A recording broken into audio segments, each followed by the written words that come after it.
الله تعالى وبركاته. الحمد لله رب العالمين والعاقبة للمتقين والصلاة والسلام على سيدنا محمد وآله وأصحابه أجمعين. أما بعد، أعوذ بالله من الشيطان الرجيم. بسم الله الرحمن الرحيم. وإذ قلتم يا موسى لن نصبر على طعام إلى آخر الآية. قال نبينا صلى الله عليه وسلم: رجل قتل نبيا إلى آخر الحديث. எல்லா புகழ்ச்சியும் நம்மை படைத்து பரிபாலிக்கக்கூடிய அந்த அல்லாஹ்வுக்கு உரித்தாவதாக.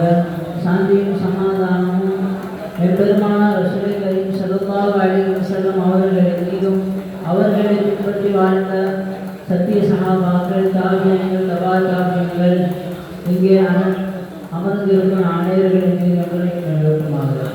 இங்கே எனக்கு கொடுக்கப்பட்டுள்ள தலைப்பு, யார் அந்த யூதர்கள்? யார் அந்த யூதர்கள்? யூதர்களுடைய வரலாற்றை எடுத்துக்கொண்டோம் என்றால், பொதுவாக ஒரு வரலாறு என்று சொன்னால் அது சரித்திரம் நடந்ததாக இருக்க வேண்டும். ஆனால் இந்த யூதர்களுடைய வரலாறு முழுக்க துரோகங்களாலும் சூழ்ச்சிகளாலும் சூழப்பட்ட ஒரு வரலாறு தான் இந்த யகூதியர்களுடைய வரலாறு. இவர்களுடைய தொடக்கம் யாக்கூப் அலைஹிஸ்ஸலாம் அவர்களுடைய வாரிசுகளான பனு இஸ்ரவேலர்களிலே உள்ள ஒருவர்கள் தான் இவர்கள். இவர்கள் மூசா நபி காலத்திலே மூசா நபியை கொண்டு ஈமான் கொண்டவர்கள். ஃபிரௌனினுடைய சூழ்ச்சியில் இருந்து, ஃபிரௌனினுடைய தீங்குகளில் இருந்து அல்லாஹ் தஆலா இவர்களை காப்பாற்றினான். அதற்கு அடுத்தபடியாக இந்த யகூதியர்கள் மூசா அலைஹிஸ்ஸலாம் அவர்களோடு வருகிறார்கள். மூசா அலைஹிஸ்ஸலாம் அவர்கள் அல்லாஹ்வை சந்திப்பதற்காக வேண்டி தன்னுடைய கௌமை, தன்னுடைய சகோதரர் ஹாரூன் அலைஹிஸ்ஸலாம் அவர்களை குறிப்பிட விட்டு செல்கிறார்கள். ஆனால் மூசா அலைஹிஸ்ஸலாம் அவர்கள் சென்றதற்கு பிறகு சாமிலி என்பவன் இவர்களை வழிகெடுத்து விட்டான். மூசா நபி ஈமான் கொண்ட இவர்களை சாமிலி என்பவன் அவர் எல்லா நபிகளையும் ஒன்று திரட்டி ஒரு சிலையை தயாரித்து அதிலே ஒரு சத்தத்தை உண்டாக்கி இவர்களை வழிகெடுத்து விட்டான். அதிலிருந்து இவர்களுடைய சூழ்ச்சி ஆரம்பமாகின்றன. பொதுவாகவே இவர்கள் எந்த நாட்டிலே சென்றாலும் அந்த நாடு கண்டிப்பாக இவர்கள் விரட்டி அடிக்காமல் போவார்கள். அப்படிப்பட்டவர்கள் இந்த யூதர்கள். அதுபோல மூசா நபியுடைய இந்த கௌமுகள் அவ்வளவு அநியாயங்கள் செய்திருக்கிறார்கள். அல்லாஹ் தஆலா எந்த ஒரு கௌமுக்கும் கொடுக்காத ஒரு உணவை இந்த கௌமுக்கு அல்லாஹ் தஆலா கொடுத்திருக்கிறான். மண்ணு சல்வா என்ற உணவை அல்லாஹ் தஆலா இந்த கௌமுகளுக்கு கொடுத்தான். கொடுத்ததற்கு பிறகு எந்த ஒரு விளைச்சலும் இல்லாமல் அல்லாஹ் தஆலா அவர்களுக்கு அதிலிருந்தே எந்த ஒரு கஷ்டமும் இல்லாமல் உணவு அருந்துகிற ரிஸ்கை வாய்த்து அல்லாஹ் தஆலா அவர்களுக்கு கொடுத்தான். ஆனால் அவர்கள் செய்த காரியம் என்ன தெரியுமா?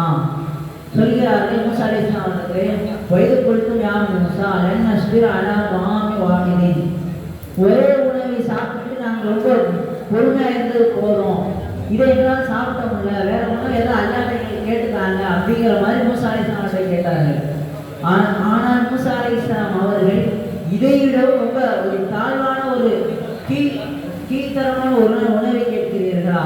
அப்படி என்றால் நீங்கள் ஒரு இடத்திற்கு சென்று நீங்கள் உங்களுடைய உணவை தேடிவிடுங்கள். மூசா அலைஹிஸ்ஸலாம் அவர்கள் ஒரு கோபத்திலே பேசிவிட்டார்கள். அதற்கு பிறகு அங்கிருந்து இவர்களினுடைய அடையாளங்கள் எல்லாம் வெளிப்பட ஆரம்பிக்கிறது. இவர்கள் கிபி 6ஆம் நூற்றாண்டிலே இவர்கள்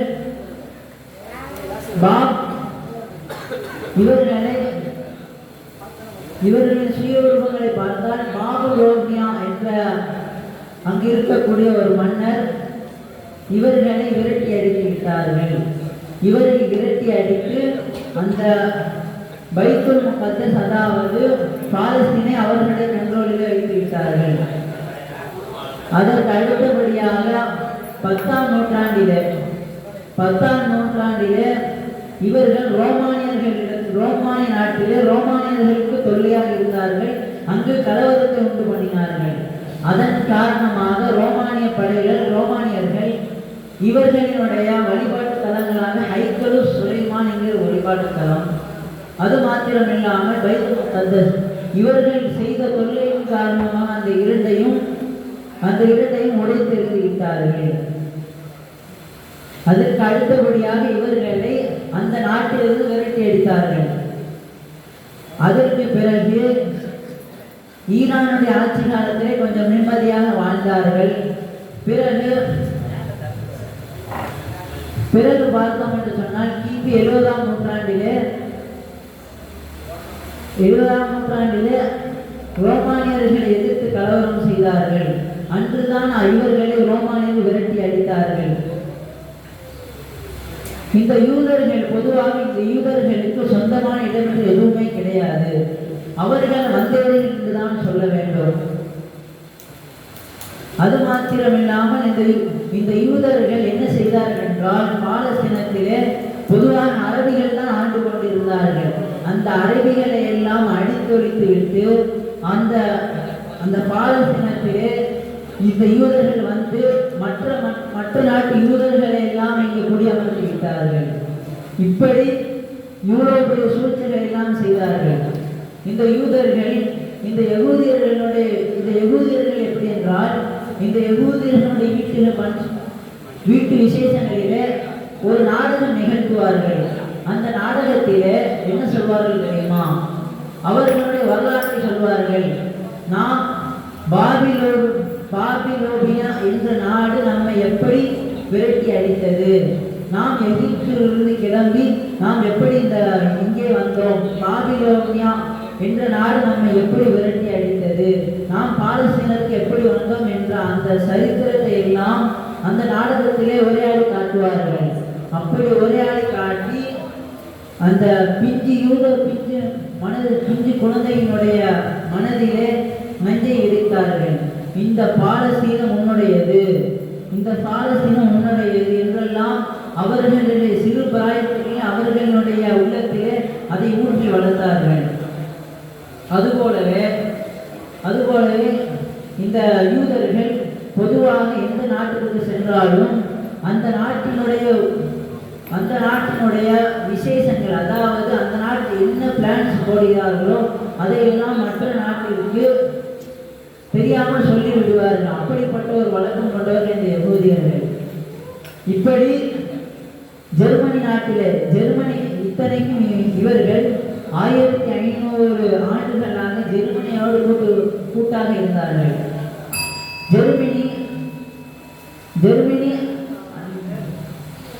ஜெர்மனி ஹிட்லருடைய கண்ட்ரோலிலே வந்த பிறகு இந்த யூதர்களை எல்லாம் அவன் அடித்தொழித்தான். எங்கெல்லாம் யூதர்கள் இருக்கிறார்கள் அங்கெல்லாம் யூதர்களை கொன்று குவித்தான். இதற்கு பரிதாபமாக அமெரிக்கா இந்த யூதர்களை பரிதாபப்படுத்தும் விதமாக, இந்த யூதர்களை பாடம் பார்க்கும் விதமாக அமெரிக்கா தங்களுடைய ஆயுதங்களை எல்லாம் எடுத்து அந்த ஜெர்மனி தாக்க ஆரம்பித்தது. அதற்கு பிறகு ஹிட்லரினுடைய அந்த சூழ்ச்சிகள் எல்லாம் அன்றோடு முடிவடைய ஆரம்பித்தது. அதுபோலவே 1948ஆம் ஆண்டு இந்த பாலஸ்தீனர்களுக்கு யூதர்கள் கொடுமையை சொல்ல வேண்டும் என்றால், இந்த யூதர்கள் அங்கு வசித்த அரபிகள் அரபு ஆண்கள் பெண்கள் எல்லோர்களையும், அரபு ஆண் பெண் குழந்தைகள் எல்லோரையும் மண்ணோடு மண்ணாக புதைத்தெறிந்தார்கள். அது மாத்திரமல்லாமல் அங்குள்ள ஆண் பெண்கள் எல்லோரையும் நிர்வாணமாக சுற்ற வைத்தார்கள். அதுபோலவே பொதுவாக இந்த பாலஸ்தீனத்திலே தெற்கு பாலஸ்தீனத்தை எடுத்துக்கொண்டோம் என்றால் அங்கு அரபிகள் தான் ஆண்டார்கள். கிட்டத்தட்ட 2500 வருஷம் அந்த தெற்கு பாலஸ்தீனத்தில் அரபிகள் ஆண்டார்கள். அதுபோல கிழக்கு பாலஸ்தீனம் இருக்கிறது, அங்கேயும் அரபிகள் 2000 வருஷங்கள் ஆண்டார்கள். சொல்ல போனால் இந்த நிலம் அரபுகளுக்கு சொந்தமான ஒரு நிலம். ஆனால் இவர்கள் இது எங்களுடைய நிலம் என்றெல்லாம் சொல்லிக் கொண்டு திரிகிறார்கள். இப்போது 1948ஆம் ஆண்டு யூதர்களுக்கு நடந்த கொடுமையை முடிவுக்கு கொண்டு வரும் விதமாக ஐநா சபை ஒன்று கூடியது. தனி நாடு பாலஸ்தீனா வேண்டும் என்ற விஷயமாக அங்கு ஒரு கூட்டம் கூடுவதாக ஒரு ஐடியா இருந்தது. அப்போது ஆனால் இந்த இஸ்ரவேலர்கள் என்ன செய்தார்கள் தெரியுமா? அந்த கூட்டம் நடப்பதற்கு ஒரு நாள் முன்பாக, அதாவது அந்த இரவோடு இரவாக தங்களினுடைய அந்த அறிக்கைகளை எல்லாம் வெளிக்காட்டி விட்டார்கள். அதற்கு உணர்ந்தையாக இருந்தவர்கள் இந்த அமெரிக்கா, பிரான்ஸ் போன்ற நாடுகள் இதுவெல்லாம் அதற்கு உணர்ந்தையாக இருந்தார்கள். அதற்கு அடுத்தபடியாக இதற்கு எதிர்ப்பு தெரிவிக்கும் விதமாக அரபிகள் எல்லாம் இந்த பாலஸ்தீனத்திலே தங்களுடைய இராணுவங்களை எல்லாம் அனுப்பி வைத்தால் அங்குள்ள அந்த யகூதியர்களை எதுவும் செய்ய முடியவில்லை. அதற்குள்ளாகவே இந்த பாலஸ்தீனத்தில் யகூதியர்கள் பாலஸ்தீனத்தில் உள்ள 70 இடங்களை தங்களுடைய கண்ட்ரோலிலே கொண்டு வந்து விட்டார்கள். அடுத்ததாக ஐநா சபை போர் நிறுத்தத்துக்கு பேச்சு எடுக்கும் முன்பாகவே அவர்கள் தங்களுடைய அந்த பாலஸ்தீனத்திலே 75 இடங்களை அவதரித்து விட்டார்கள். 70 இடங்களை சொல்ல போனால் இவர்களுடைய வாழ்க்கை துரோகத்தை நிறைந்தது. இவர்களுடைய லட்சியம் என்னவென்று சொன்னால், இவர்கள் லட்சியம் முழுவதும் இந்த பாலஸ்தீனம் தங்களுடைய கண்ட்ரோலிலே வர வேண்டும். அது மாத்திரம் இல்லாமல் அந்த பாலஸ்தீனம் பைத்துல் முகத்தஸ் தங்களுடைய கண்ட்ரோலிலே வர வேண்டும். அது வந்ததற்கு பிறகு ஹைதர் சுலைமான் என்ற அந்த வழிபாட்டு தளத்தை நிறுவ வேண்டும். இதுதான் அவர்களின் லட்சியம். இத்தனை காலம் ஆகியும் தங்களுடைய லட்சியத்தை அவர்கள் நிறைவேற்றாமல் இருக்கிறார்கள். இப்போது பைத்துல் முகத்தஸ் அவர்களுடைய கண்ட்ரோலிலே தான் இருக்கிறது. ஆனால் அவர்கள் இதை ஏன் செய்யவில்லை என்றால், அந்த பைத்துல் முகத்தஸை இடித்துரைக்கவில்லை. அவர்கள் ஏன் அப்படி காத்து கொண்டிருக்கிறார்கள் என்றால், பிற்காலத்திலே தஜ்ஜாலை எதிர்பார்த்து கொண்டிருக்கிறார்கள். அந்த தஜ்ஜால் வந்ததற்கு பிறகு அவனுடைய கையால் ஹைதர் சுலைமான் என்ற அந்த இடத்தை அவனுடைய கையால் அதை கெட்ட வேண்டும் என்ற அந்த ஐடியாவோடு அவர்கள் இருக்கிறார்கள். அதனால்தான் அவர்கள் எதுவும் செய்யவில்லை. இப்போது இந்த யூதர்களை இதற்கு பாலஸ்தீனத்தை பறிக்க வேண்டும் என்றால் அதற்கு ஒரே தீர்வு, மொத்தம் இந்த உலகத்திலே 1.5 கோடி யூதர்கள் இருக்கிறார்கள். ஆனால் முஸ்லிம்கள் 50 நாடுகள் இருக்கிறது. இந்த 50 அரசாங்கமும் அரபிகள் மாத்திரம் அல்லாமல் இந்த 50 அரசாங்கமும் ஒன்று சேர்ந்தால் மட்டுமே பாலஸ்தீனத்தை பாலஸ்தீனத்தில் உள்ள யகூதியர்களை எதிர்த்து அந்த பாலஸ்தீனத்தை அவர்களிடம் மீட்பதற்கு இதுவே தீர்வாக இருக்கும் என்று சொல்லி என்னுடைய உரையை நான் முடித்துக் கொள்கிறேன். ஆகிய தர்பான அல்ஹம்துலில்லாஹி ரப்பில் ஆலமீன். அஸ்ஸலாமு அலைக்கும் வரஹ்மத்துல்லாஹி வபரகாத்துஹு.